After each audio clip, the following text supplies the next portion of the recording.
கண்டிப்பா. சரி, இந்த ஒவ்வொரு நாளும் நமக்கு வந்து பரபரப்பா இருக்கு விஜய் ஆட்சிக்கு வந்த பிறகு. ஏன் ஆமா.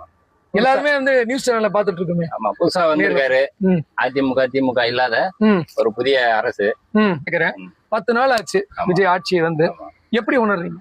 எப்படி உணர்றோம்னாக்கா, முதல் ஆட்சி பரவாயில்ல மாதிரி தோணுது. ஆனா கொஞ்சம் காலம் கொடுத்தாதான் தெரியும். முதல் ஆட்சினா ஸ்டாலின் ஆட்சி பரவாயில்ல தோணுது. பரவாயில்ல மாதிரி தோணுது. அதுக்குள்ள விஜய் ஆட்சி சலிச்சு போயிருச்சா? அப்படி சொல்ல முடியாது. ஏன்னா அவர் வரும்போதே வந்து 10 லட்சம் கோடி கடன் இருக்கு, கொஞ்சம் எனக்கு அவகாசம் கொடுங்கிறாரு. சரி, தேர்தல் வாக்குறுதி கொடுத்தது என்னமோ நான் வந்து கேஸ் கொடுத்துறேன். ஆமாங்க, 10 அவகாசம் கொடுங்கன்னு கேட்டிருக்காரு. அதாங்க முன்னாடி செஞ்சிட்டு இருந்தாங்கல்ல, அவங்க நாங்க கண்டினியூ பண்ணுவோம் அப்படின்னு தான் சொல்லிருக்காங்க. இல்ல நானே கேக்குறேன். இப்ப ஒரு இடத்துக்கு புது கம்பெனிக்கு நம்ம வேலைக்கு போறோம். ஏற்கனவே இருந்த ஒரு எம்டி ஒரு ஸ்தாபனம் பண்ணிருப்பாரு. இவர் புதுசா போய் ஸ்டடி பண்ணிட்டு சொல்றேன்னு தானே சொல்றாரு. அது கூட ஏத்துக்க முடியலையா? இல்ல ஏத்துக்க முடியல. அதுதான் சொல்றேன், கொஞ்சம் காலம் கொடுத்துதான் பாக்கணும். ஆளுமை எப்படி இருக்கு, அவருடைய அரசியல் எப்படி பண்றாரு. சரி, விடுதலை சிறுத்தைகள் இப்ப அமைச்சரவைக்கு வருது, இப்படி பல விஷயங்கள் வந்துகிட்டு இருக்கு.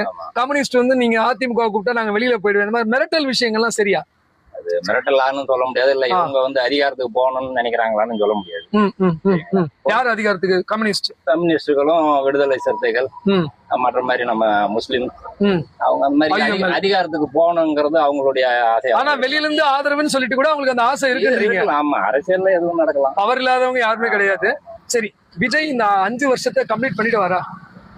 அதுதாங்க கொஞ்சம் பொறுத்து இருந்தான் பாக்கணும். ஏன்னா அரசியல்ல என்ன நடக்குன்னு தெரியாது. நம்ம அந்த அளவுக்கு ஒரு அனுபவம் எல்லாம் கிடையாது. சரி, மேலோட்டமா பாக்கும்போது நகர்த்திடுவாருன்னு நினைக்கிறோம். அது எந்த அளவுக்கு போகுன்றது.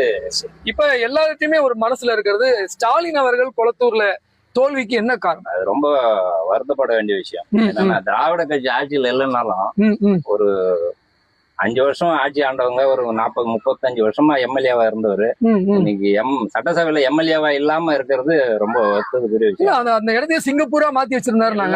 எப்படி மக்கள் மாத்தி ஓட்டு போட்டாங்க? அதான் 5000 கோடி செலவு பண்ணியும் அந்த இடத்துல அவரால் ஜெயிக்க முடியாது. அந்த அளவுக்கு விஜய் அலை வந்துருச்சா? விஜயோடைய அலை, விஜய்ங்கிற ஒரே ஒரு பிகரை வச்சு போட்டாங்க. ஓகே, வேட்பாளர்கள்லாம் விஷயம் வேட்பாளரே கிடையாது. நம்ம தொகுதியிலே இந்த தொகுதியில வேட்பாளர் யாருன்னே தெரியாது. எனக்கே கூட தெரியாது வேட்பாளர் பேர் யாருன்னா. ரொம்ப யோசனை பண்ணி தான் சொல்லணும், செந்தில்குமார்னு. சரி, நீங்க ஒரு சிட்டிசனா விஜய் எதிர்பார்க்கறேன் நேரடியா சொல்லுங்க. நம்ம விஜய் ஆட்சி நல்லா இருக்கணும்னு நினைக்கிறோம். திராவிட ஆட்சிகள் இல்லைன்னாலும் டிவிக்கு ஆட்சி நல்லா நடத்தணும்னு நினைக்கிறோம். திராவிட ஆட்சிகள் ஓகே தானே உங்களுக்கு? ஆமா, என்ன பண்றது, ஜனங்கள் முடிவு எடுத்திருக்காங்க. ஜனங்கள் ஓட்டு போட்டாலும் எனக்கு அவர் முதல்வர்